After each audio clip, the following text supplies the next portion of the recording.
I'm Shane Kilkelly. And I'm Kyle Thompson.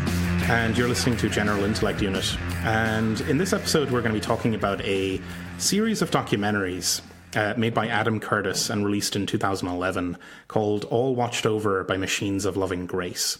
Pretty fantastic little series, actually. And had a sort of pretty big impact on me when I saw them when they aired. It was just like, and like Curtis is just this fascinating style of presentation, but combined with this really amazing sort of content here that had a real major impact on me. Yeah, he has a way of bringing together different threads of thinking and different subjects into one episode that is really thought-provoking.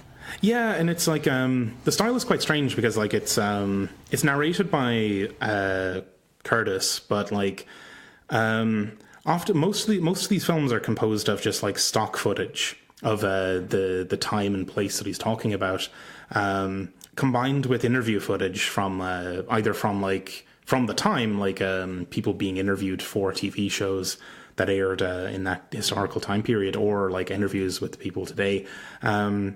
And just cut together in this way that's very kind of like impressionistic, like it's kind of a bombardment of images and sensations that paint a real picture of a thing going on, you know. Yeah. I think he's really trying to create an impression of a kind of social spectacle. Yeah, and he does a great job of it. In this episode, we're just going to be talking about the first episode of this like mini series. It's a 3-part series, and we're going to do 3 episodes on it. And for a quick introduction, the part 1 is titled "Love and Power," and it's basically about the influence of Ayn Rand on the kind of ideas of the late 20th century and the drive to kind of create a technologically based stable society. Episode 2 is the use and abuse of vegetational concepts, in which Curtis kind of looks at the development of cybernetics and systems theory and how that was applied to the notion of ecosystems and these ideas of like a balance of nature, and how those ideas then fed back into kind of policy that affected the real world.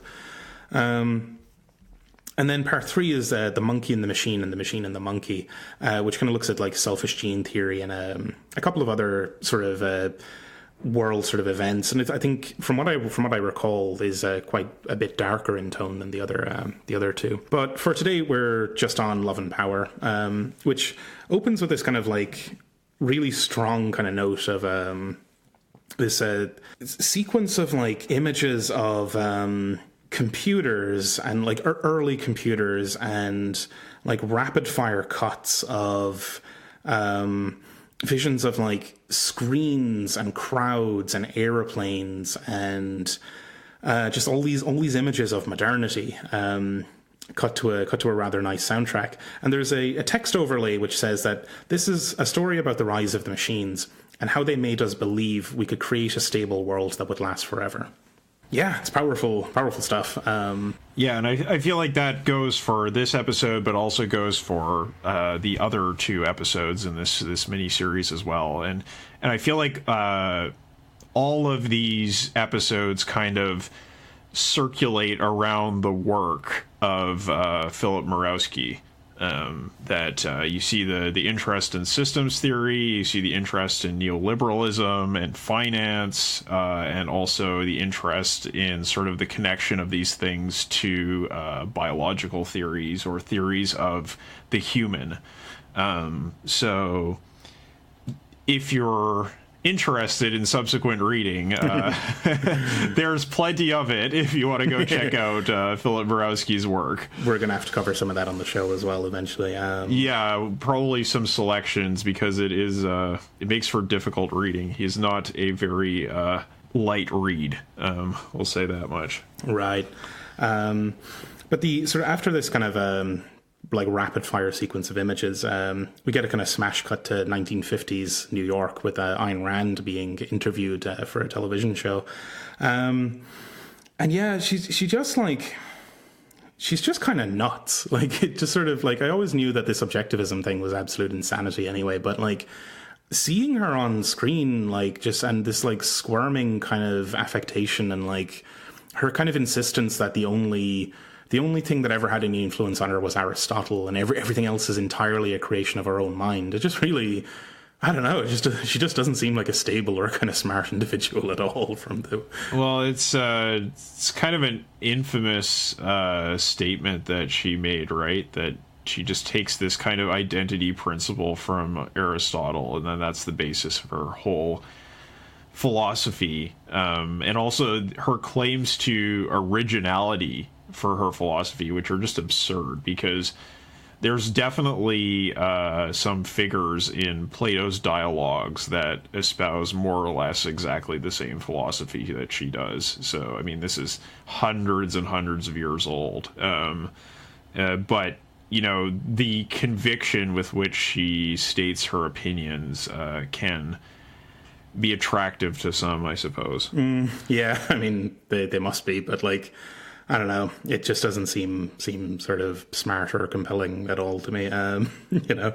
But her idea is this kind of notion of objectivism, in which human beings are essentially entirely alone in the universe, and they kind of have this moral imperative to free themselves from all forms of control, like political and religious, and especially from control by any other human being. Like, it's this, like, completely singular individualism that's being kind of talked about there. Yeah, it's a kind of extremely individualist take on existentialism, right? Pretty much, yeah. And, like, her sort of way of writing about this was through fiction. She wrote two books, The Fountainhead and Atlas Shrugged. Both of them suck pretty bad, but in both the books, there's these, like, singularly heroic figures who are the, like, embodiment of these ideas, and they're surrounded by just grey worlds filled with these, like, completely worthless masses of human beings who contribute nothing, and these, like, heroic figures who contribute everything. And it's just like I'll confess, I tried to read Atlas Shrugged a good couple of years ago, and, like, I just absolutely could not get through it. It's such a fucking slog and such a dull, ugly book. Yeah, I think in high school I read through the entirety of The Fountainhead, but it took me a good long time to get through it, and I didn't like it very much. There's really not much to like about either the prose or the ideas or anything. I was struck by one thing, I think, that at times she writes in a way that's, like, the visuals are very stark, and, like, you can kind of see this, like, harsh lighting and deep shadows and that sort of stuff, but, like, it's just not very well written at all, I don't think. Yeah, and I think that part of the problem with her work is that she has, like, a really fundamental misunderstanding of creativity, that she is so obsessed with this idea of individual genius, and in a way that is kind of this, like, sort of pathetic echo of the rhetoric that was used in the United States during the Cold War as a kind of opposition to socialist thinking, right? That it's just, like, cranked up to 11, you know, like, you don't need anybody at all. Like, it's just, you know, your genius just emerges from your own mind, which is just absolute hogwash. Just anybody who has actually spent time, you know, doing a lot of creative work, you understand that you have influences, and you work in a milieu, and you take influences from other people and from your conversations and from the things around you, and it's this kind of, like, just extreme individualist creativity, I think, is just really destructive, because it puts really absurd pressures on people who are trying to create art or some kind of creative work to just distinguish themselves in every possible way from their peers.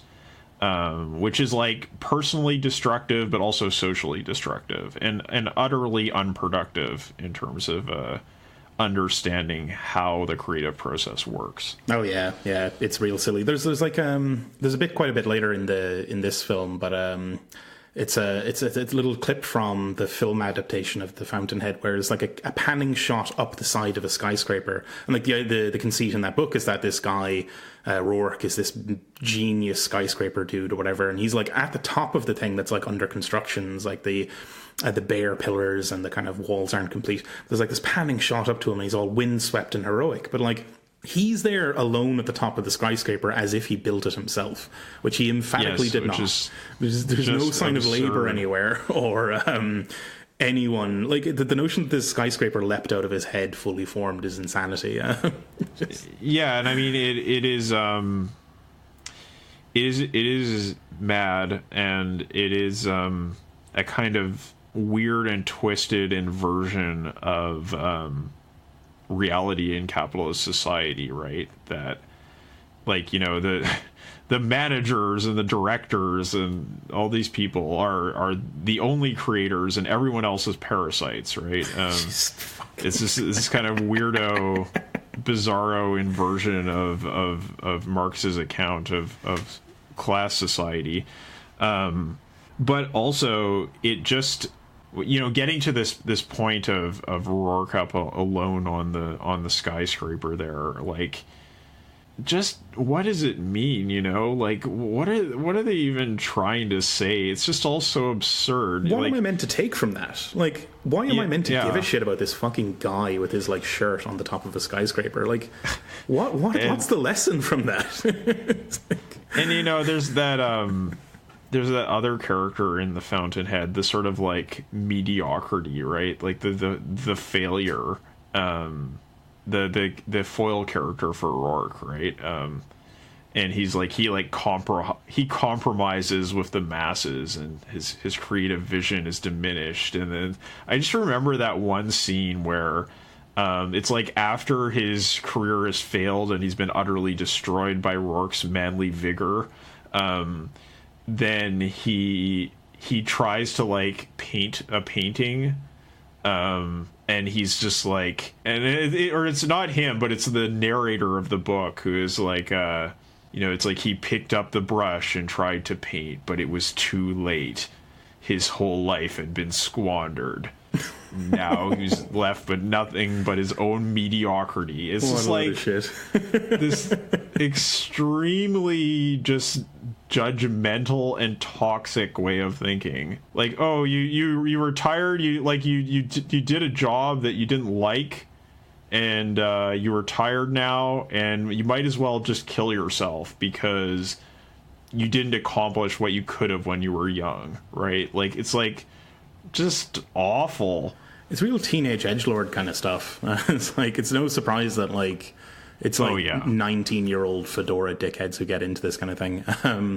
But like, so like, as we're laughing our asses off here at how fucking stupid this stuff is. But like, Rand's ideas were seen in the 50s as being fucking silly as well, and mad. Or, well, not so much silly as just crazy, and like people kind of had seen that like greed had caused economic chaos in the past, and that like the role of politics was seen to be to manage and control the desires of the individual, which was like the exact opposite of what Rand was going for, where the individual desires should be utterly unleashed, and like it is not only that they should be free to act on those desires, but it is a moral imperative to. Yeah, it's the only rational thing to do, right? And this word will come up again, rational, which is like, I'm starting to really hate that fucking word, because it's like our sort of popular conception of rationality and reason is that it's like an attribute, that it's a thing you have. But I think in actuality, it's more like a hat that you put it on, and you are wearing the rational hat, and you get to tell people that you are rational now because of the hat. You know, it's like, and we'll see it later that like Rand even believes that her own kind of mad emotional outbursts are rational, like, and so does everyone else who gets into this kind of stuff. It's absolutely crazy. But like, Rand keeps writing, and a group of followers coalesces around her, who all believed in this kind of mad vision of a world where everyone was completely free.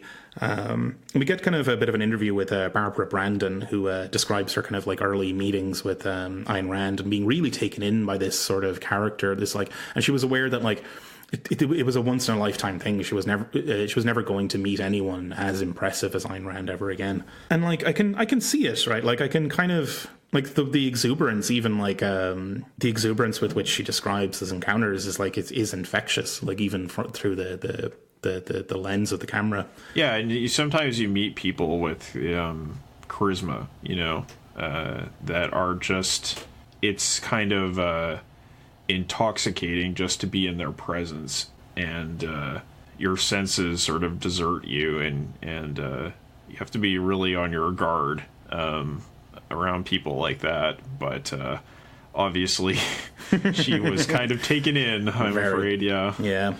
But like, unfortunately, the rest of the country was basically taken in as well, because we're then brought 40 years later to Silicon Valley, and a time in which Rand's novels had become incredibly popular in the United States. And there's this line about like there being the two most influential books in the country were the Bible and Atlas Shrugged.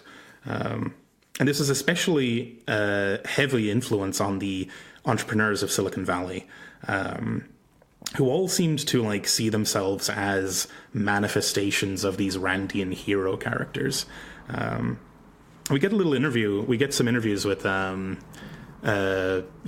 Silicon Valley types who were, and again, the exuberance of these people is incredible as well. They were like really, really into it and genuinely saw themselves as Randian heroes. Yeah, I think the sort of the big one is like John McCaskey, right? Yeah, I think he's the guy who's interviewed. Yeah, he's just like, I was a Randian hero. He just looks like such an asshole. Yeah, like just really convinced of it. And I mean, here's the thing, right? Is that we were talking about this example about the skyscraper that Rourke is standing apart on top of, and it's kind of a imperfect example, because obviously there are many construction workers and so on who put their labor into constructing that skyscraper. But in the case of software, it was much easier to delude yourself into thinking that this was the solitary product of your mind, right? Because it could be, in some cases, like you could, in fact, like write novel software from scratch. Well, I mean, you could, but I mean, you're still participating in the general intellect, right? Absolutely. Yeah.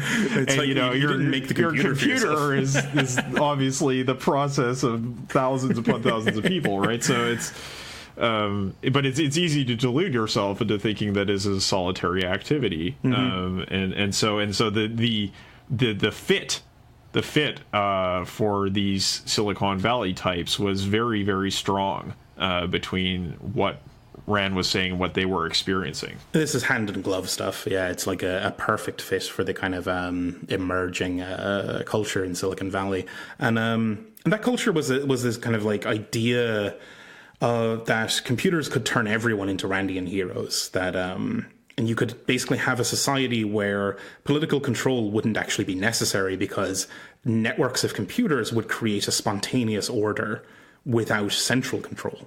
Yeah, which is like an intoxicating idea, certainly, for the 90s. Yeah, it's like everyone would be absolutely independent and absolutely interconnected at the same time. And McCaskey describes it as a morally exciting enterprise, which is a very interesting statement, given that Ayn Rand and Objectivism was opposed to all morals. So there's also kind of like there's a bit of a contrast here, like that, like Rand's writing is very much about like singular hero figures who are basically alone amongst a mass of just like soulless automatons that make up the mass of humanity. But what these Silicon Valley dudes were thinking about was more that like, no, everyone could be like that. You know, that like everyone could be the guy standing at the top of the tower mutually, like kind of recursively, that everyone would be on top of their own tower in relation to everyone else's tower or something kind of mad like that. There's a broadening of the kind of idea. Like it's not as elitist in this kind of manifestation. Yeah, in the initial manifestation, I think it was somewhat democratically minded, and you can kind of see it in, like, if you think about what it means to have your own YouTube channel, right? Which would have been something that like these people would have just been like dreaming about as like this would be just a fantastic and unbelievable thing, right? Like, you know, this is something that would have fired these people up, was like everybody could have their own TV channel, right? And yeah, at that time that would have been plausibly something quite democratic and revolutionary, because, you know, there was kind of like, well, at that time I guess you were probably getting into like 50 channels on TV or something, but it's nothing compared to what we have now, right? And so those kinds of dreams of accessibility and the ability to express yourself to the whole world, I think did kind of present that possibility in their minds of, yeah, everybody being their own Rourke, standing on top of their own skyscraper and being acknowledged by everybody for their greatness. Yeah, I think it's a really obviously very enticing idea, and I think it's not wrong either that like, yeah, it's actually really cool to have this kind of like accessibility to technology. But like, I think the thing that a word is coming up here that'll be repeated throughout the whole sort of show, stable. The idea was that like there would be the feedback loops in this network would create a spontaneous stability. And you would have a world filled with Randian beings who were free to follow their own desires and would also be entirely stable, which feels like a contradiction. Yeah, no, it is. It's like we talked about in the Californian ideology episode, that these are contradictory ideas held together by ideological glue, right? So it's what they want is a world of absolute dynamism and absolute stability at the same time that it is absolutely individualistic and also absolutely interconnected. They just want 100 on every possible scale, you know? Yeah. Like, and there are no trade-offs because the digital age is here, the new economy is here, the information age is here, the millennium is coming, right? That was the mentality. Yeah, and like it was all seen to be like utterly novel, and like that, like life was going to be qualitatively and quantitatively vastly different after this transition. So yeah, there was no sort of like thought given at all to like those contradictions or like even potential downsides of what this would mean in practice. You know, which is like something that like I've started to read Brain of the Firm by Stafford Beer. And that's one of the things he gets to quite early, is that like a thing that often sinks these kind of like adventurous enterprises is that the people embarking on them completely fail to work through the systemic consequences of their actions. Yes. That's very obvious here, that there was just no thought given to the consequences. It's obvious in our previous episode and also obvious here. Yeah. There's a theme developing. Yes. But yeah, there's an interesting section here where one Lauren Carpenter, sort of a tech bro in the 90s, puts together a sort of a demonstration of these ideas where he invites an audience into a big cavern or something with a big old screen in front of them and like paddles under each their seats, and like the paddles have red and blue sort of stuff on them, red and green on each side, and they tell the audience nothing initially, but the audience start playing with the paddles and they figure, oh, if I turn, there's red and green dots up on the screen. If I turn my paddle red, I can see my dot turn red and that sort of stuff. So that's kind of like, the crowd then starts playing with this and like, you know, creating patterns on the screen and such. It's all pretty cool. And there's like nice footage of this, but they then play a bit of a game with the crowd where they project Pong onto the screen, the game with the two paddles and the ball. And like, the audience is split down the middle such that everyone on the left controls the left paddle and the right and such. But that if they show green, their paddle goes to the top of the screen, and if they show red, it goes down. And there does seem to be a spontaneous sort of order emerging from this like chaos, that like the audience does manage to successfully play rounds of Pong, and you could see this like just joy through the crowd as people are like figuring this out, and like it's tremendous. Yeah, it really is. It's amazing. It's incredible because the audience is exerting fine motor control over the motion of the paddle. Yeah. Just by interpreting what is happening on the screen and rotating this paddle. Yeah. Right? And like Carpenter explains that like if everyone showed green, it would rack it up to the top and would miss the ball, and if everyone showed red, it would like slam to the bottom of the screen. So there's a balance that needs to be reached in the crowd, but like there's no actual network between the individuals in the crowd. They're just kind of like spontaneously managing to actually achieve this, which is really actually quite amazing. Yeah, it's in a way it's like the precursor of Twitch plays Dark Souls, right? Yeah.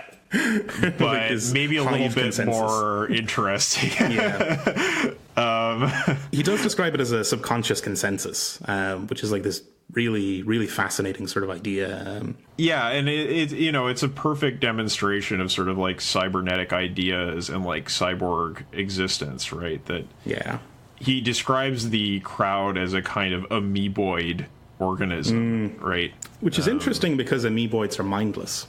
You know. Yeah. But that never seems to enter into I it. mean, that's the thing, right? Is that this could not be a deliberated outcome, because there was, people were just using, like they were calling things out, right? They were saying like up, up, left, down, down, down, up, like things like that, right? And they were making sounds and they were using the visual cues, but really it took a kind of intuition of how much each person needed to contribute to the input, and that was not something that was actually like discussed or reasoned out. No.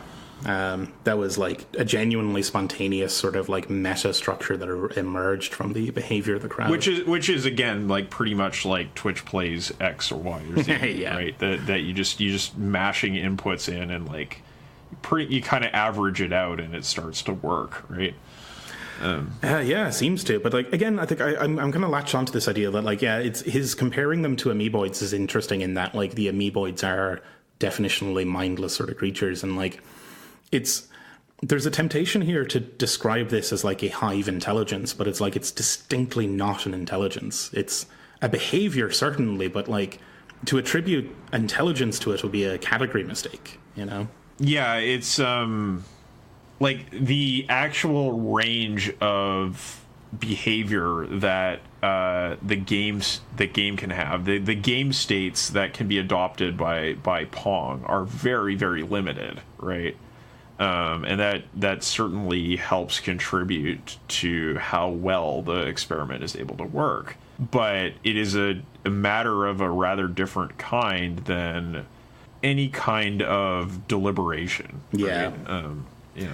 But with this demonstration and with this kind of idea being developed, it does seem to be a model for like or to these guys, it seems to be a model for a new kind of democracy, a networked market democracy, in which nation states would be irrelevant, and that politics would have to get out of the way and not try to control the system, because they had this idea that like this kind of spontaneous order emerging from the individuals would be enough to create stability and order. Yeah, and I mean, this experiment is really the kind of thing that Stafford Beer was experimenting with in Chile, right? That like when he was trying to do things about gathering public opinion or reactions to public speeches, that kind of thing.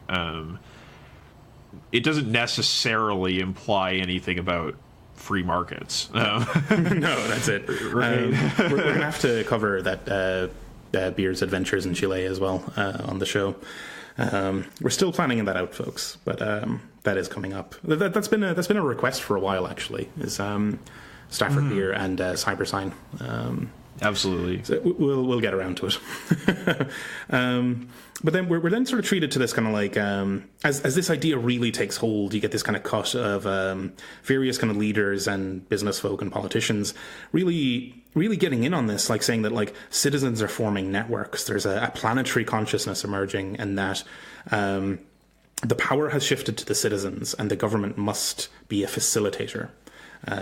Yeah, which is really, really interesting. I mean, yeah, I think especially what Kenichio Mae has to say in this is of certain interest, that, you know, it's this new kind of democracy where the government has to take this facilitating role. And yeah, it's like, you know, it really reminds me of, for example, like radical pedagogy, right? Like just the teacher stepping aside and letting the class kind of express themselves and develop in the direction like student-centered learning, that kind of thing, right? Like these kinds of ideas that kind of have their origins in the left, and here are expressed as, you know, free market ideology.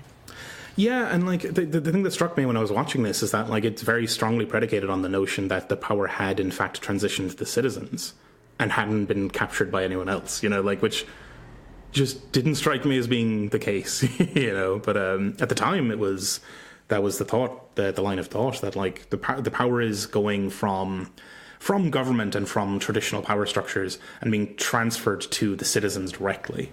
Yeah, which, I mean, again, is just, I feel like that is an idea that has certainly died. Yeah. Like I don't think anyone's talking about this anymore, but it was very much in vogue at the time. The techno oligopolies that have developed since, you know, really betray that. And the sort of particular people like that they interview, aside from Omae, are like Kevin Kelly from Wired, who's, you know, everybody should be familiar with. Stuart Brand, another sort of famous tech intellectual. Toffler was on there, and then was he? I missed that, actually. Yep. Cool. Yeah. He's the guy in the sort of tweed suit. Nice. Our old friend. Yeah.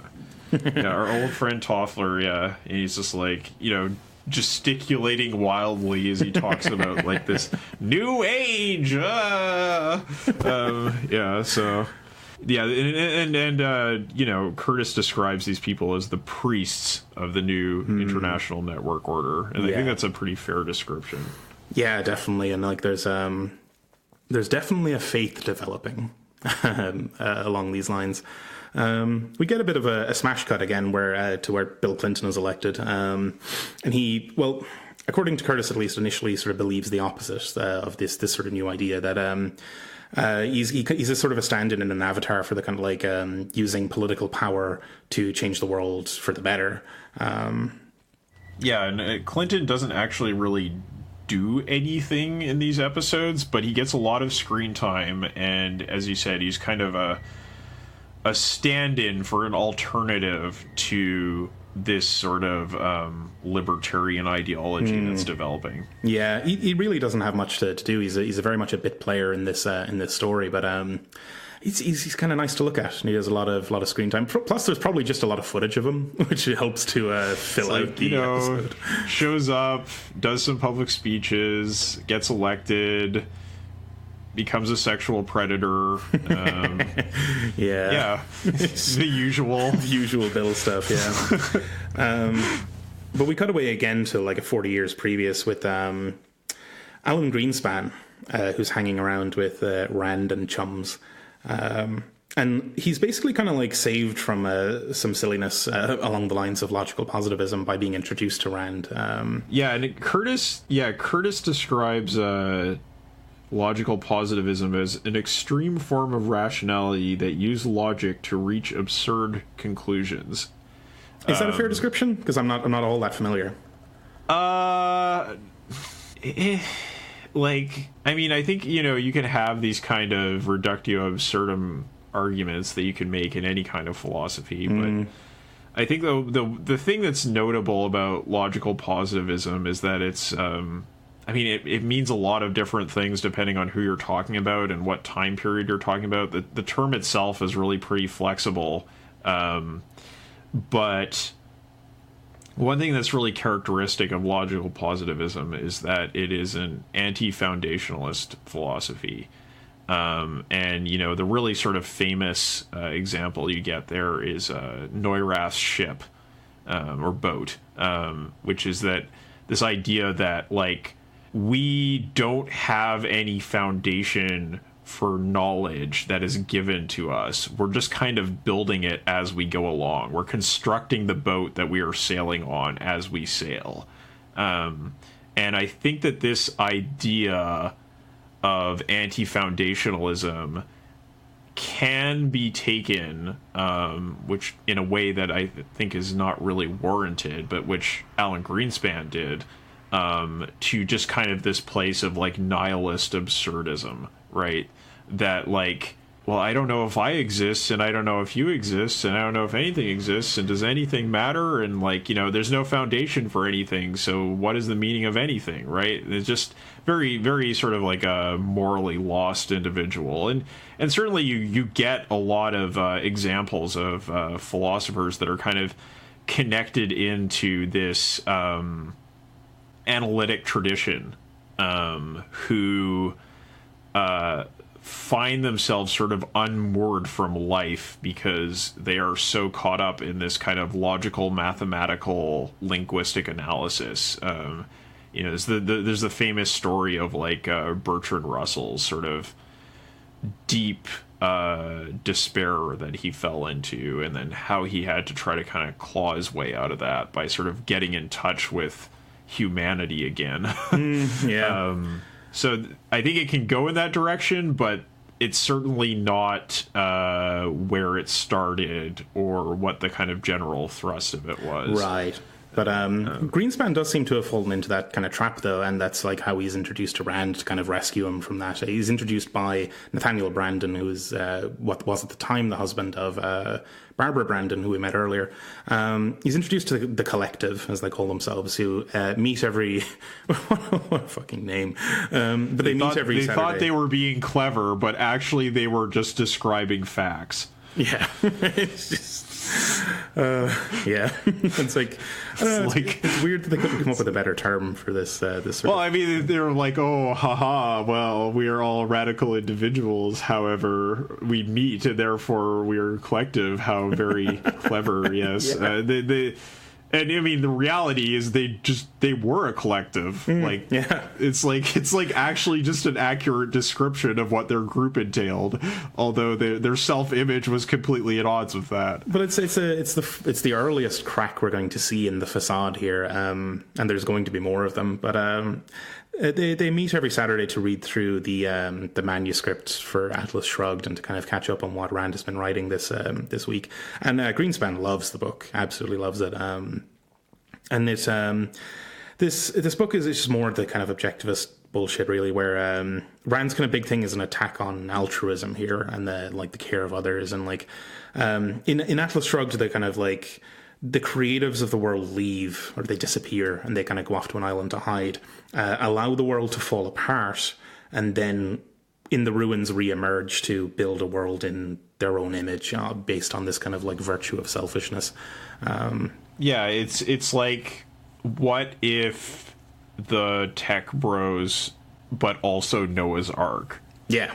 Yeah, because like there's real because society falls apart in that book, absolutely dies completely, like as in this handful of individuals, like painters and fucking like steel mill owners, are the thing that's holding the entire fabric of reality together. What a strange book.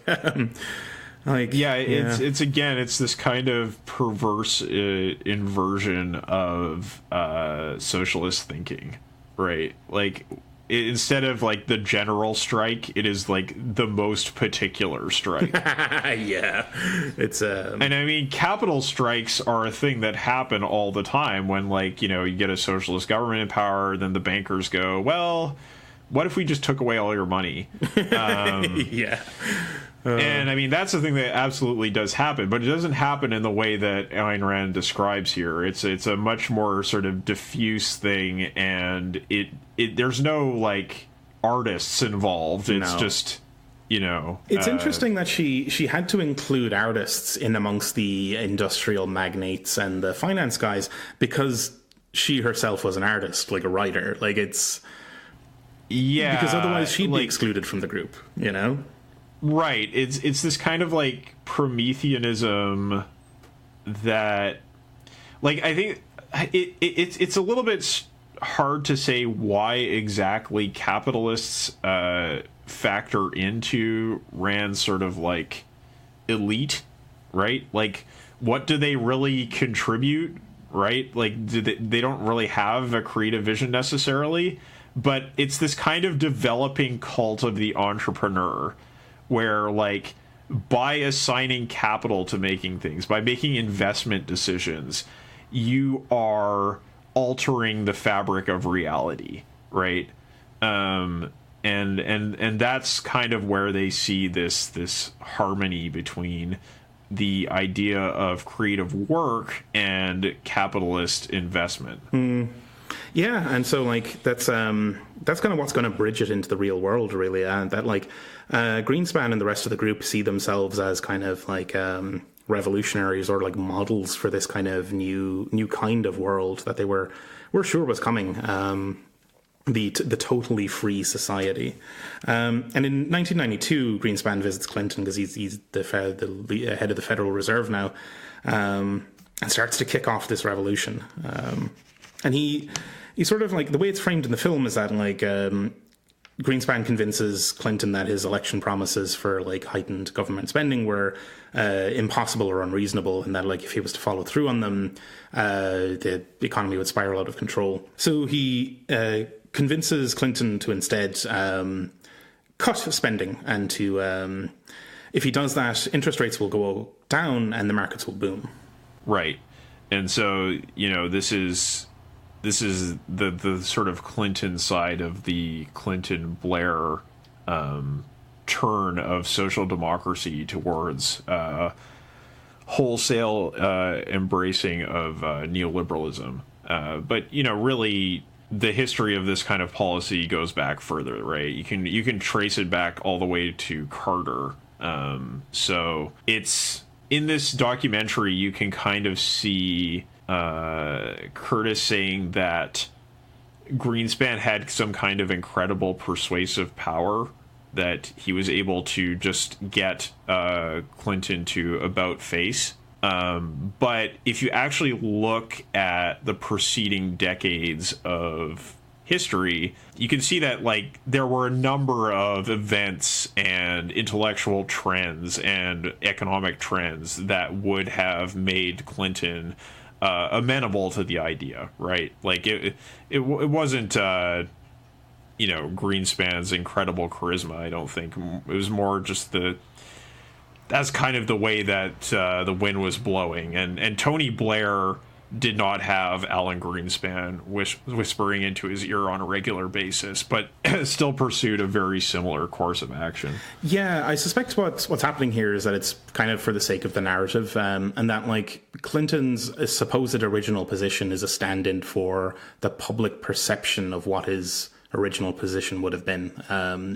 That there is something of a turn, but it's not necessarily within Clinton himself. There's but anyway, it's also just like it's a 15-second segment in the film, and this film is only an hour as well, which is kind of like I can imagine it being cut very tightly to absolutely. It's just that Clinton has a kind of outsized importance in this episode compared to what he actually does. So wanted to kind of bring it up because he's a silent presence. Yeah, he's definitely there in the background, but doesn't have that much agency in this story at all. So these policies are enacted, and there is a boom, and there's a sense that this time it's going to be different. That like. And one of the reasons it's going to be different is that the computers are going to bring stability, and this will be the end of the kind of boom and bust cycles that had plagued the world until this point.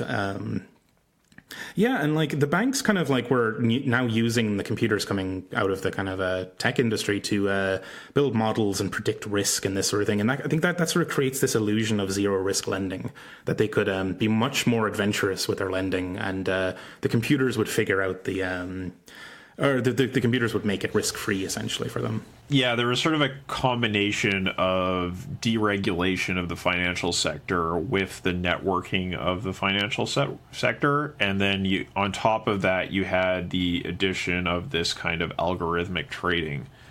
And one of the really sort of notable things about this period of time was just like even the way that trading was done began to become more and more computerized, whereas it previously was much more the sort of traders in the pit shouting out buy sell orders, right? There's a really interesting article about the transition at the Chicago Board of Trade, I believe it is, from the old way of trading to the new computerized way of trading. And just super interesting ethnography that kind of captures this groundswell and this change in the world of finance that was happening at that time. Yeah, so like this is a time of profound change, and like it all looks really rosy from this kind of perspective. And even though the way it's presented in the film is this kind of like very heartening and kind of warm presentation, there's this belief that like America had entered a completely new age of stability, which would be called the new economy.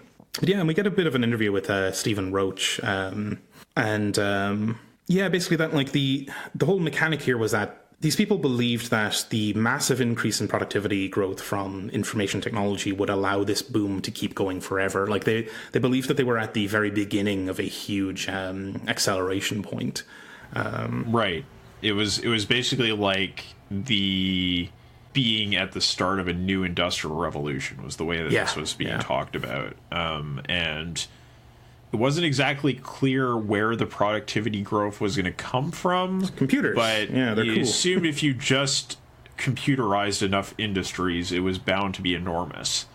And there was some of that sort of thinking about the conquest of matter, that we kind of talked about in a previous episode, that you were somehow like drawing productivity out of the very ether, like the celestial spheres. It's very very contrary to labor theory of value. This is like just like it's quite interesting because a lot of the time the implementation of these computing technologies in the production process was designed to crush unions and actually just like drive down wages. But there was this idea that, like there was going to be this magic productivity dividend that would come with computing, and which really never materialized. No. And that's but before we get on to that point, there's like quite a nice little line here from Roach where it's seen to be the rising tide that lifts any and all boats, even if there's no water in the ocean. That gives you a bit of a feeling for just how optimistic this kind of this time was. But like the productivity growth didn't show up. Like, and Greenspan was worried. He was looking at the numbers and seeing basically no increase in productivity growth, even with the computerization. But profits were, as reported, were climbing and climbing and climbing, and it became very clear to Greenspan that something was badly wrong. And he said it. He said that like it looks like the markets are overvalued and we're in a dangerous speculative bubble, for which he catches just monumental amounts of shit from everyone. The famous term was irrational exuberance. He didn't use the term bubble. He said irrational exuberance. Yeah. But in pointing that out was seen to be ruining the fun, right? Everyone gave him shit for it, and he eventually stepped down from that position, and said that, well, okay, maybe the computers are increasing productivity, but it's in such weird and new ways that we just can't see it in the data. Yeah, it can't even be measured because it's so new. It's like the kind of thing where in the Cold War, when the Yanks were spying on the Soviets, and they were like doing flyovers of the countryside looking for like weapons and aircraft manufacturing facilities, and they found nothing. But the conclusion they drew from it was like, oh my god, their technology is so advanced you can't even see it. Yeah. Everything is cloaked. They have like cloaking devices everywhere. It's like a fucking weird way of thinking. But yeah, so like, I mean, Greenspan visits Clinton to sell the lie, and the boom continues, and all this exuberance continues to climb in its irrationality. And it sort of looks like, to an observer, as if this kind of age of, market power where politics wouldn't be relevant, it looks like that's actually arrived. Yeah, you've got the massive economic dynamism combined with perfect stability, and you've basically like eliminated the contradictions of capitalism. But of course they hadn't. But we'll be back to that because they take a bit of a cut back to Rand and a bit back further in time, who's becoming quite lonely, and she kind of turns to Nathaniel Brandon, the kind of like he's the kind of head of the collective, really. And proposes an affair. But the way she sort of describes this, or the way it's described on her behalf, is kind of weird in that, like, she sees it as a perfectly rational thing to do, as in, like, even her emotions are rational in her estimation, right? Like, that this affair is just the most rational thing they could possibly do, and he, like, convinces her of it. And we also get to talk to, like, Barbara Brandon, who, like, and again, the cracks in the facade are starting to develop here, where Barbara Brandon does say that, like, she was aware of how lonely Rand had been and how hard life had been for her. And that, like, she says, like, if I could push a button and make her happy, I would do it. And then, that's altruism, right? Like, and she's like, yeah, it is, absolutely. Like, even the inner circle can't live up to this standard. It's exactly, it's insane, and it's like it's a complete inversion of what Rand was saying was the case, right? So she was saying that this relationship was purely rational based on their mutual virtues, right? But the reality was that his wife, Nathaniel's wife, was allowing this relationship to occur without protest because she was taking pity on Ayn Rand, which in Rand's estimation is just cause for contempt. Yeah. Right. That pity is weakness. Pity is evil. You know. Yeah, and like it's like it's not a good philosophy, and it's not a good basis for much of anything. But these ideas have already spread to most of America, and by extension are starting to spread to the rest of the world, because like by 1997 the American boom is reshaping the entire world, and it's kind of spreading overseas, and particularly spreading to Southeast Asia, where these kind of like economists and bankers, they sort of believed that the way towards a global economic stability was to just allow for the free flow of capital across the world. And they'd set up this little experiment in Southeast Asia with South Korea, Thailand, and a few other countries had like bowed to American pressure and allowed all restrictions to be taken down and for Western capital to flood in. Yeah, there's a huge boom in FDI that happened, or foreign direct investment that happened in these countries. But the concern here was that this was not really productive investment. It was much more investment in real estate. Cough, cough, not at all significant to our current reality. Yeah. And we get an interview with Joseph Stiglitz, who kind of describes this as like there'd be some benefit to the countries when the money flowed in, but then massive damage when the money eventually floods out. This kind of migratory capital system is starting to form. And at this point in time, we're still in a world where this could be cause for concern, as opposed to just being the way that the world works. Yeah, like, right? This is taken for granted. Now it's just like, oh, of course, there's massive real estate speculation across the entire globe. I mean, that's normal. I mean, that's just, that's how you do things. That's just how we live now.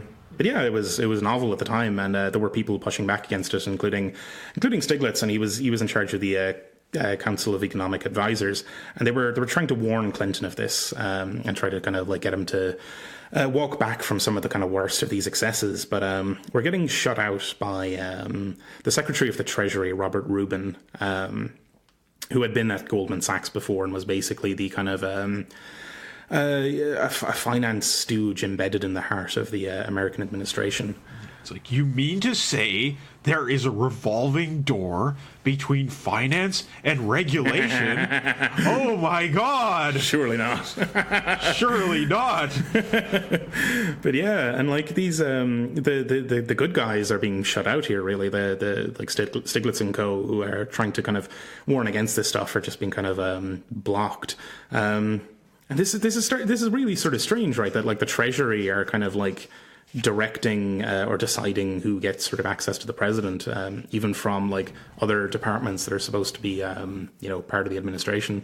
But at the same time, people were starting to realize that like these computer networks and systems and such had not, in fact, distributed power. They had simply shifted it around and like concentrated it in new forms, such as like finance capital. And the techno-utopians were also starting to realize that their side of the equation, the World Wide Web, was not in fact a new democracy. It was something kind of much stranger, and just like hadn't had that utopian vision just hadn't actually come true. There's a discussion about how people will sort of eagerly confess their personal information, their emotions to the internet, and it becomes a commodity. Yeah, so this is Carmen Hermosillo, who was a hacker that was kind of deeply embedded in this kind of stuff, who eventually turned and sort of realized that this was all kind of bullshit, and that people were pouring their heart and soul out onto the internet and were basically commodifying themselves because their data ended up being owned by these corporations, and then that data and those kind of like outpourings were then being essentially sold on as commodities, as entertainment. And it's very reminiscent of that sort of famous thing where when Mark Zuckerberg first started the Facebook at Harvard, he couldn't believe that people were just giving away all their personal information to him, right? Like, it's just like, they just give it away. Like, I just have all their information. Like, why? I don't get it, but I'm gonna run with it, you know? Yeah. She has kind of a wonderful, there's a direct quotation from her in this film where cyberspace is a black hole and it absorbs energy and personality and then represents it as an emotional spectacle. It's done by these businesses that commodify human emotion interaction, and we are getting lost in the spectacle. Which has distinct shades of Guy Debord with his Society of the Spectacle. Absolutely. I mean, I'm sure she must have read it if she's trying to figure out her feelings about the whole subject. Yeah. That's maybe something we should probably think about covering sometime on the show, or the spectacle as it applies to the kind of contemporary information age sort of society. I mean, we could read Debord, and we could read some Baudrillard, and that whole sort of line of argument. That would be nice. But anyway, so this is still around the 1997 mark where the Monica Lewinsky scandal starts to explode for the Clintons, and simultaneously the property bubble in Asia bursts. And the way kind of Curtis puts this is that the dream of a stable world was about to be assaulted by the two uncontrollable forces of love and power. And we're seeing the loop start to close here, where this kind of like exuberant and optimistic kind of turn starts to like sour, and like it turns out that there are forces that weren't being taken into account at all that are now starting to affect things. So yeah, basically like in Asia, the property developers go bust, the IMF flies in, and offers the bailouts and that kind of stuff, but they're insisting that the Asian economies westernize and lower government spending and clear out corruption and nepotism, which is kind of interesting because it's definitely something that did not happen in South Korea. No, it didn't. But there was also no mention of like clearing out the blatant corruption that we're going to see in the U.S. administration either. Like it's very colonial attitude. I mean, what he gets at later in the documentary is that really what this was about was essentially laundering money through the IMF and these national governments in order to pay off the debts of American bankers. Yeah, basically, and that's kind of what happens here, where like when they eventually convince these countries to take the deals, and this is all kind of like happening under the pressure of the Treasury, who are now running foreign policy for America, basically. That like Rubin is now in control of this sort of like foreign policy, and like that policy is being directed according to whether the thing poses a threat to the global economic system or not. Like that's the primary consideration for foreign policy now from this point onwards. And the sort of core example that he points to is Rubin's actions against the Suharto regime, and the ways that Rubin kind of used the levers of American foreign policy power in order to force Suharto to accept the IMF restructuring package that they imposed on the country, which led to mass unemployment, economic collapse, religious and ethnic violence. You name it, going down the list. Lots of major problems, and he's just totally nonplussed about what happened, right, in the interview that they have with him. Yeah, he's quite it's really unpleasant figure to look at in those kind of interviews, because like he doesn't seem swayed by that at all. But like for each of these countries, the Indonesia, Thailand, South Korea, and so on, when they take the IMF packages, there's a brief period of stability and then an immediate collapse into like anarchy and like economic kind of hardship that hadn't been seen since the 1930s with the Great Depression. Right. And this is, pretty much, it prefigures what happened to Greece during the Eurozone crisis.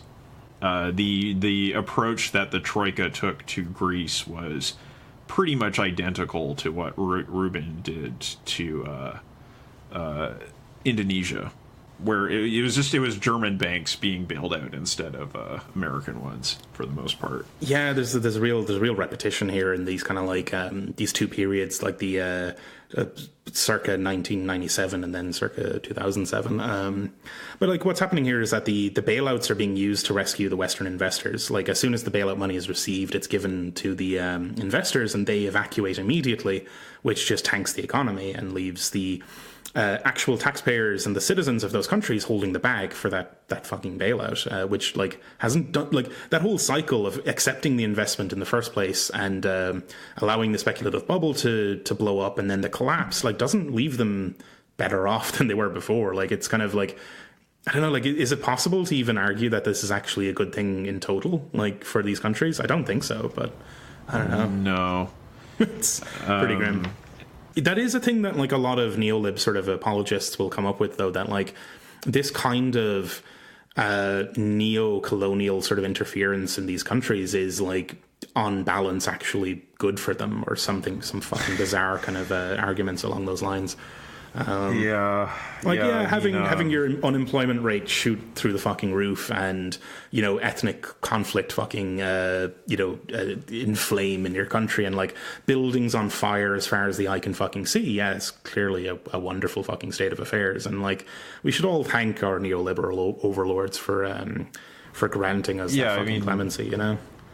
Just go ask the people of Greece if they're feeling like things are really looking up these days. Yeah. And this whole thing about leaving the actual debt in the hands of the taxpayers is something that has continued to happen on a massive scale. And it's really when you analyze the actual flows of value that are happening, it's really a form of primitive accumulation. This is a way of basically using force to get capital. Yeah. And what a hell of force, a lot of force they have. That like this has the backing of the United States as a nation state to like ensure that it happens. And again, like foreign policy is from this point onwards being directed by the Treasury. The interests of finance dominate over all other interests, and because of it, like the promise of stability falls through entirely, and like just a new elite emerges, creating more chaos in a less stable world. And this is the thing that really fucking boils me, that like these people who present themselves as the very serious people who are very business, and you must take us seriously, and we value stability, and we're just the sensible people who want a sensible, stable world. They create more fucking chaos out of their actions. Chaos that wouldn't have existed otherwise, you know? Yeah, fucking absolutely. upsetting. It is upsetting. It's terribly upsetting. And we're still asked to take them seriously, right? They still insist by sitting there on the kind of like... They claim to occupy this kind of sensible middle ground, the center, or whatever you want to call it, and they demand respect for that. And it's not fucking deserved at all. They're just assholes and fucking incompetent buffoons who don't seem to understand what they're fucking doing. And then when it turns up to be an absolute fucking shit show, they don't care that it like massively impoverishes millions of people to do that. Right. Yeah, they're completely alienated from the consequences of their actions. Yeah. I mean, yeah, it's clear. Like, I mean, there's that really famous. I don't think it's actually famous, but this is a thing that really struck me personally. Who was it? It was definitely Paulson and maybe Rubin. I'm not exactly sure, but I remember it was like 2 years ago, and they were kind of like looking back on their august careers, and having a little chat, a little public chat, about the good old days and everything they've done, and they're just kind of like yucking it up about destroying financial regulation and impoverishing people, and just this is big. Like, I have this picture of like Hank Paulson, and he's just like got his arms out to the side, and his head is like swept back, and he's just having this big belly laugh about, oh yeah, we sure took him to the cleaners, ha ha ha, Like, I have no sympathy for these people at all. No, not a shred. They don't care. They don't care at all about the people that they destroy. Yeah, it just... and like no amount of abuse would be enough to fucking like. These fucking people. I can't have any sympathy for them at all. And like Rubin, even in this fucking film, presents his kind of thing as like, well, we weren't going after Indonesia for like regime change for regime change's sake. We were just like, concerned that like about restoring confidence. Like, the investors just they'd lost confidence, and we wanted to restore that. And it's like, it's such bullshit. It's like, yeah, it's bullshit. Avarice. They're saying they want to get rid of corruption. And really, it seems like the reason why that was a convenient angle was it allowed them to get some control over the governance of the country, right? They wanted the country to bow, right? Like, and it's a distinctly sort of imperialist and colonial sort of thing, where it's like... and I mean, it bears mentioning that Suharto regime was actually put in place by the Americans in the first place as part of one of the bloodiest campaigns of ethnic cleansing in the history of the world, in order to defeat Indonesian communism. So, like, if you want to point fingers about corruption, well... Mm-hmm. Yeah. Maybe it bears a little bit of self-reflection. South Korea, also a country that was a military dictatorship established through American invasion of the country. And, it's like... It's not like they're just like the Asians over there with their corrupt thinking, right? Like, the history of American imperialism is totally tied up with the history of these countries, right? And like they'll go over and they'll fuck you up one way, and then a generation later they'll decide to go over and fuck you up the other way. Yeah, and you know, like, oh, we did it. There was something wrong. There was something off about the way we fucking bollocks did the last time. This other way that we're going to inflict fucking pain on your population is much better. It's just and I mean, this is something I really remembered in listening to this documentary, or watching this documentary, was the extent to which this kind of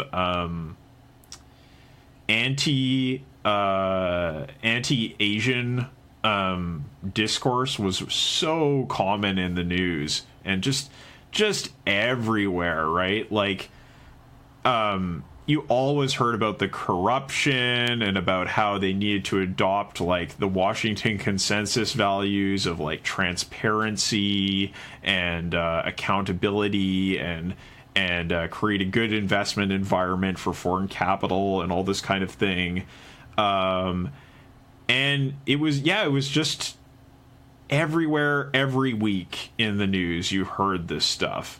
And it wasn't until the 2008 crisis that it finally quit, you know? Yeah. That was when it ended. Then it was like, oh, okay, well, I guess maybe we're not so perfect after all, right?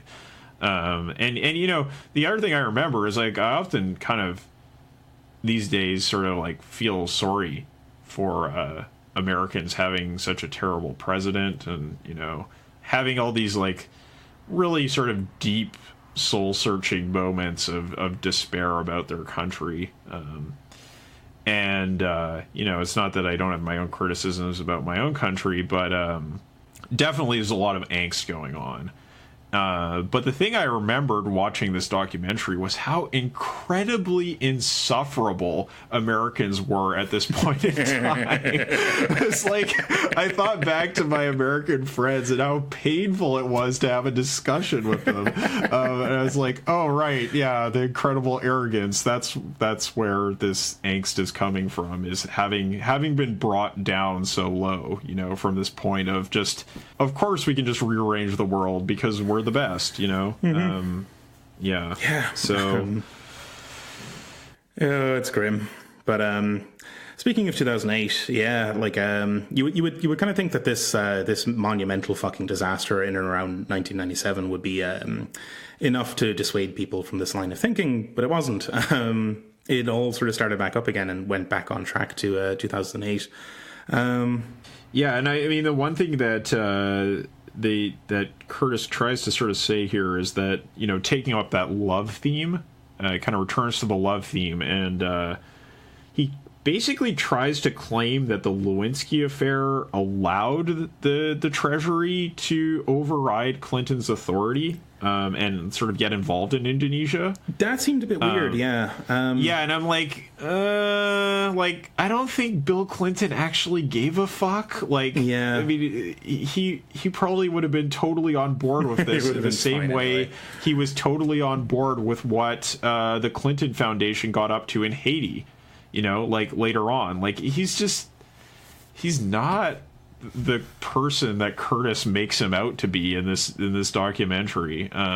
He's really not, no. But I mean, it's like, yeah, the way it's put is that like the Lewinsky scandal was draining the president's attention and that sort of stuff. But yeah, I think you're right. Like it would have just played out this way anyway. He would have just handed the fucking reins to the Treasury anyway. But the next sort of world historical event to kind of come along here in the film is 9/11, in which there's this sort of moment in which everyone thought that everything had changed, but then it very suddenly didn't, and the system returned to normal. And this is Greenspan's doing, where in reaction, Greenspan cuts interest rates and wants to kind of achieve stability via stimulated consumer spending. And there is this like a flood of cheap money, but then there's no inflation, which is the usual thing that follows this sort of stuff. But instead of inflation, there was just a consumer boom, and it did seem stable again. Yeah, and what a weird moment this was, right? That, you know, 9/11 happened, and I mean, I've seen that footage in the documentary like 10 million times, and I'm sure everybody has, but I hadn't seen it in a while, and kind of like looking back at it, it's like, wow, this is just unbelievable. It's monumental. It's like, yeah. It's like I mean, Baudrillard, like, this was before Baudrillard died, and he kind of famously wrote a book, or like a short essay, sort of saying that, like, it was something to the effect of essentially that, like, Americans had gone and created all these disaster movies, these Hollywood disaster movies, and then, like, somehow they managed to make it real, that, like, this was, like, it's indistinguishable, right? Mm-hmm. Like, you can't tell apart what was happening in New York at that time and what the scenes you would normally see in a disaster movie. It's just amazing. It's still amazing to think about. To think about the World Trade Center going down. Like, it's just, like, unfathomable, It's truly crazy. Again, seeing it on screen again, it's just like the astounding noise and the fucking panic and the fleeing and the clouds of fucking smoke. It's a real disaster, absolute fucking disaster moment. But then followed by this, like, weird tranquility and, like, a return to stability. Right, and I just remember George W. Bush just being like, "Get out and go shopping." Yeah, like, that was the response, right? Like, right afterwards, like, get out and go shopping. And then Greenspan did the interest rate cut, and then the shopping happened, right? Yeah. Big time. And that's a huge boom in consumer just in consumption, and a sense that this system was back to a stability. But then this was again an illusion, because what was actually going on here was that the boom was more attributable to the actions of China, who had set it up in such a way that they would have incredibly cheap exports, and Chinese goods would flood into America, American dollars would flood into China, but then China would use the American dollars to buy bonds, so they would pump the money back into the United States. And it was this kind of like kind of just a self-sustaining kind of stable loop that they would use to at the time it was often called Chimerica. And the way Curtis presents it is that, like, this is a way for Asia to control the United States and to kind of essentially put a leash on it, or a noose, depending on who you ask. Like, it's like, China didn't actually get hit that hard by the Asian financial crisis, but they saw what happened. And they were like, that's not going to happen to us. Yeah. Right. Yeah. And so they very deliberately created a strategy to manage and limit and manipulate foreign investment in such a way that they could avoid being destroyed by Wall Street capital in the way that these other countries had been. Yeah, and a very canny move, certainly. And the availability of the cheap money now in flooding back into the United States creates another orgy of lending, where the banks are lending out to the least creditworthy individuals and so on. And right, so it's notable that people often call the crisis of the early 2000s the 2008 crisis, but the crisis actually started in 2007, but it started in the subprime loan sector for lending to minorities, and especially to black people. And that's where this kind of money was going. It was going to the populations inside America that were marginalized and impoverished, and it's described in this documentary as, like, a third world developing country within America's own borders. Yeah, which is a wonderful way to put it. And there's like trillions of dollars being recycled into this internal third world economy.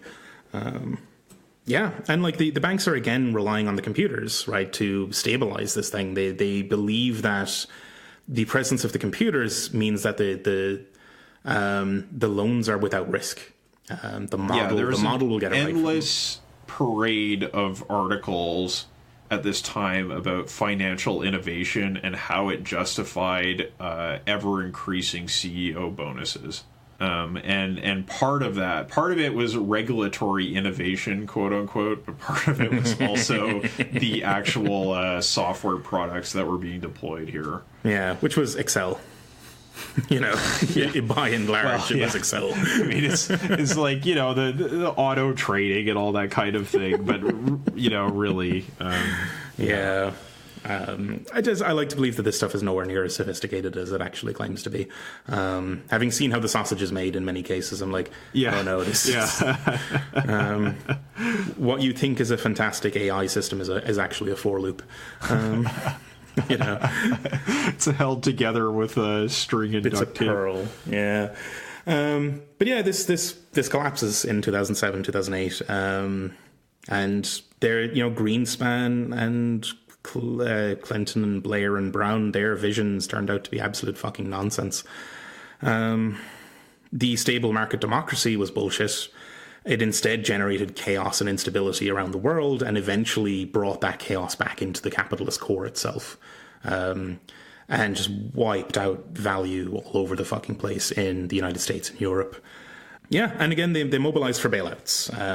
And the bailouts happen, the money is used immediately to pay off the finance sector, and the economies all kind of stagnate or collapse. And then that sort of like Greenspan-esque policy of zero interest rates was continued in such a way that it pretty much encouraged the real estate bubble that we find ourselves in right now, and the massive increase in wealth inequality that we find ourselves in, and also notably the massive impoverishment of African Americans. Oh yeah, that's the one that doesn't get much airtime. It's only started to get brought up. I wonder why.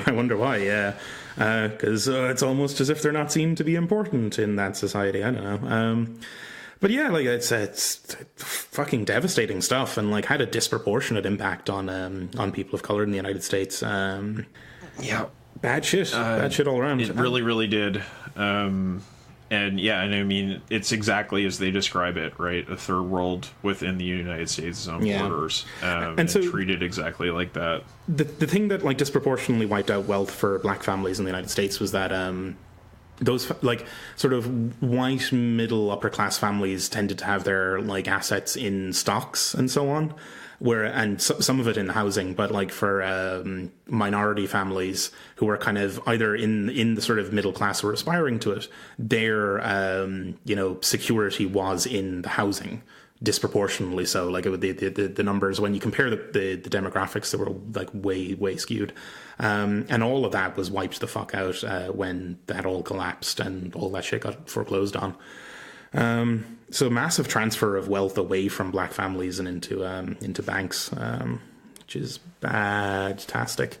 The film closes out on quite a downer note here, where the computers didn't liberate us from the old forms of political control, and they didn't turn us all into Randian heroes who were in control of our own destiny. And instead, we all kind of feel... make podcasts, though. Yeah, it's where the fuck would we be without this? Notable contribution. Yeah, it's you could almost say it was all worth it.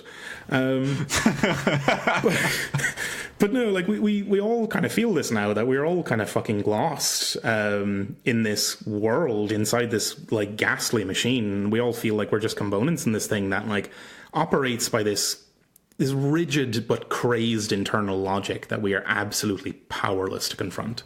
The sort of images that Curtis uses of these anonymous server farms to represent this impersonal networked financial system that runs the entire world are pretty they get across the idea pretty well. They do. And I think his choice of the closing shot is quite nice as well, where it's a return to the Pong game with the crowd.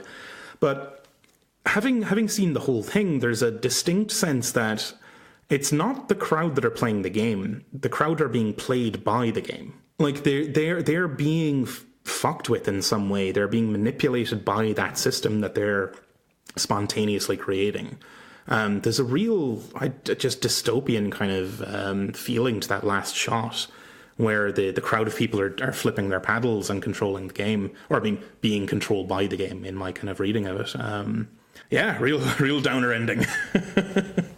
Yeah, it is. And I mean, I think that they're, having to sort of had this discussion and talk through each of the points and the beats of this documentary. I feel like the whole sort of angle about technology and finance capital comes out pretty well. And it actually sort of becomes a more coherent narrative in retrospect, because we kind of just like cut out the love angle of this story. We did, yes. I feel like the power angle of this story is actually pretty coherent and easy to follow. The love angle, I feel like, kind of confuses the issue a little bit, but I understand why he might have included that as a way of like making it personal. I think so. Yeah. I think of these three films, I think this opening one is very strong, and I regard it as a classic. But I think it's thematically weaker than the other two, and it's because it contains this sort of one core idea of an illusory sort of desire for stability that ended up being nonsense, or it at the very least didn't fully take into account power dynamics, and it's also this kind of thing that like you can't just apply technology. Like if you're honestly counting on the application of some new technology to save you from everything and to create a utopia, and you're not taking into account power and structure and interests and like material conditions and such, then you're already fucking doomed. Like that whole project was doomed from the outset because they believed that they could transcend power by simply plugging in a bunch of routers and computers. And the sort of noteworthy thing here is that the people who did this suffered no consequences at all. Oh no, of course not. Why would they? They just got richer. Yeah. Right. So there is that personal story of Ayn Rand and her love affair with Nathaniel Branden, and in that case we can see that Ayn Rand actually came out of it quite emotionally scarred, and actually everybody involved in the collective came out of it fairly emotionally scarred, and in the end it was kind of only Greenspan who remained a sort of loyal follower of Ayn Rand. However, I think that is somewhat misleading, because the consequences that the members of the collective suffered in this love affair and the fallout of its end don't carry over to the people involved in the power story. No, they don't. Like, those people didn't suffer any consequences at all. Nothing at all. Like, Bush didn't do anything to crack down. Obama didn't do anything to crack down. Nothing was done. Everybody just got stinking rich. Yeah. And like I keep harping on it, but this is the same cohort that we're constantly asked to take seriously and to venerate. Like, yeah, no, it's like they're not worthy of respect. I'm not going to fucking do it. Absolutely not. Yeah, no. I mean, and it's worth sort of like digging into the dirt and seeing who these people actually are, and getting beyond the sort of genuflection that you see in the op-ed pages of the New York Times, right? But the point that Curtis raises about this kind of faceless system of social control and so-called stability, it's almost as though you took the Gauss planner figure in Red Plenty and made it into a machine, Yeah, almost as if the cyberneticians... The budget of pain is allocated. That's the one. But yeah, it does bear like striking resemblance to the desires that were in Red Plenty. the desire for a mechanized economy that would be. I suppose in this story they don't really harp on the rational bit as much, but that would be sort of intrinsically liberating, and the feedback in the network would take care of everything. There's a lot of that in there, yeah. Yeah, and I mean, I think in future episodes we will get into that. Yes. And talk about the relationship of socialism and neoclassical economics to this kind of neoliberal ideology that was the sort of market side of this story. Because Curtis doesn't really get into that here. He talks about Wall Street as like actual people with power, and he talks about Silicon Valley ideology, but he doesn't talk as much about this sort of free market ideology that was all pervasive at that time. And there is a lot to be discussed there. Yeah, I kind of suspect actually for this film that because it's crammed into an hour and it has to fit that kind of BBC format. I wonder what the original script looked like, because one thing that's notably missing is the .com crash. And I wouldn't because I think we mentioned it in the pre-show, but the Silicon Valley guys are only really involved for the very first quarter of this film, and they don't come up again. But I wouldn't have been surprised to learn that like the original script had them kind of like being tied back in with the .com crash immediately before absolutely 9/11, you know. Because Enron gets a mention, but the .com bubble doesn't. No. Pretty. I think this is a good film. Like, I'm really looking forward to getting on to the next two, because I think I do remember them being stronger even than this one. Yeah, that's also my memory, my recollection that the particularly the second episode had a very deep impact on me, and it left a real impression. And I'm looking forward to taking a look at that. And I think, we've talked a little bit about this sort of dilemma of political action in the face of a system. And that's really what we're going to get into in the next episode. So maybe we'll just save our final thoughts for then. Yeah, or for like a wrap up at the very end. Yeah, absolutely. Is there anything else you'd like to cover before we wrap up? No, I think that about covers it. Fantastic. Just thank you, listeners, for coming along with us on this. If you like this episode, we've obviously got two more coming up that'll finish off the series, and we'll probably then afterwards figure out what we're going to do next. But I think we're going to be expanding on these themes, as Kyle said, and trying to... I guess in the totality, we'd kind of like to, with the show, explore kind of all the various ways in which the intersection of kind of like technology and politics has failed in the past, in order to kind of put forward some sort of more positive ideas later that like kind of try to identify what the underlying wrongness in all these kind of occurrences was. And I think the sort of notable thing in the trajectory of this show is that we started out with the idea of kind of looking at socialism and technology and looking at a critique of Silicon Valley, right? But as we have continued to sort of explore both of those themes, I think that we can see so much overlap in these two histories that I think it's important to actually think about that overlap and think about where there are divergences and think about where there are opportunities to do something different. Yeah, I think it's crucial to understand the past, or it's crucial to understand history so that we can hopefully not repeat the same mistakes again. Because like we've just seen in this episode, like a basically exact replication of the same mistake twice within 2 decades.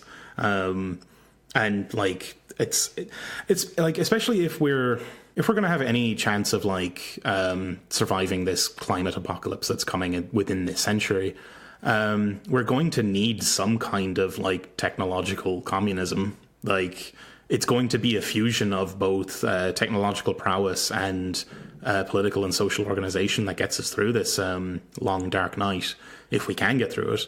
And if we're going to attempt that project at all, we need to understand the ways in which various projects of a similar ilk failed before. And this is the thing that Curtis is really good at, is pointing towards how, like, historically contingent sort of actions and like people and like weird psychopaths being in the wrong place at the wrong time can have massive knock-on effects and like completely unforeseen consequences that reverberate all through history thereafter. We need to understand that stuff. Right. And I think that it's really important that we both keep in mind that the issues we brought up in our discussion of Four Futures are very real, right? These concerns are very real. And the failings that we've seen in the rest of our episodes of sort of technological cures or fixes or reforms or revolutions are also very real, and we're kind of trying to piece together a picture where those two things can both be brought together in a way that makes sense. Yeah.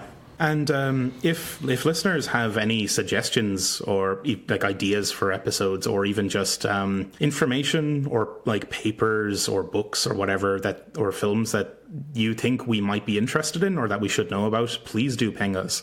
We're on Twitter at GIUnitPod. You can find us on Facebook as General Intellect Unit. Get in touch on either of those platforms, and we'll gladly take a look at basically anything that's suggested. And if it's actually good and interesting, we'll add it to the rotation. And in the meantime, we're on all the podcasting apps, so you can, if you haven't already, subscribe. If possible, leave a review or just share with people you think that might also be interested in hearing about this stuff. And we'll be back in 2 weeks with part 2 of All Watched Over by Machines of Loving Grace. Thanks for listening, and goodbye. Bye.